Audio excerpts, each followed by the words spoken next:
Bonjour Robert Ménard, vous êtes le nouveau maire de Béziers. Quelle va être votre première décision, Robert Ménard? Écoutez, ça va être un ensemble de décisions qui suivent ce que j'ai promis, évidemment.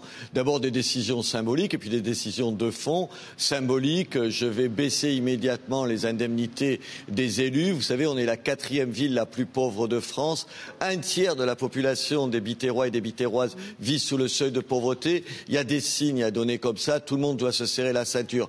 Et puis, il y a des décisions de fond. Je pense au centre-ville qui est abandonné. Il va falloir faire revenir des commerces et la sécurité, la tranquillité. Il faut que la police municipale n'arrête pas de travailler à 23 heures, mais travaille 24 heures sur 24, 7 jours par semaine. Et puis vous savez, il y en aura plein d'autres de propositions. J'en ai fait exactement 165. C'est sur ce programme qu'ont voté les Biterrois.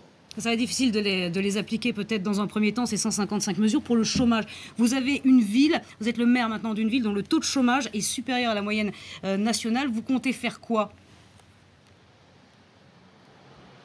Écoutez, il faut attirer des entreprises. Aujourd'hui, il faut que la ville soit capable de séduire des entreprises. Malheureusement, on a des taxations, des impôts trop importants pour les entreprises. Il faut les baisser. Il y a beaucoup de zones d'activité, mais ces zones d'activité proposent des terrains, là encore, à des prix souvent dissuasifs. Et puis, il faut parler le langage des entreprises. Je saurais leur parler. Vous savez, à Reporters sans frontières, pendant des années, je suis allé chercher des mécènes, des sponsors, des entreprises qui nous ont aidés. Je ferai le même travail pour ma ville. Ma ville a besoin d'être séduisante pour attirer des gens qu'elle n'arrive pas à attirer aujourd'hui. Vous l'avez raison, avec 16,4% de chômeurs, on ne peut pas en rester là.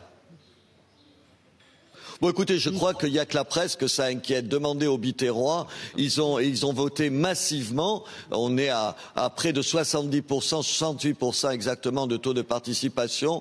Et c'est une adhésion massive au programme. Ils n'ont pas voté pour un parti. Je vous rappelle que les 3/4 de ma liste sont des gens qui n'appartiennent à aucun parti. Je vous rappelle qu'il n'y a pas que le Front National, mais il y a 3 autres partis, à commencer par Debout la République, qui me soutiennent. Les Biterrois, ils ont voté pour un homme qui, il l'espère et je l'espère, incarne le changement dans cette ville et elle en a bien besoin.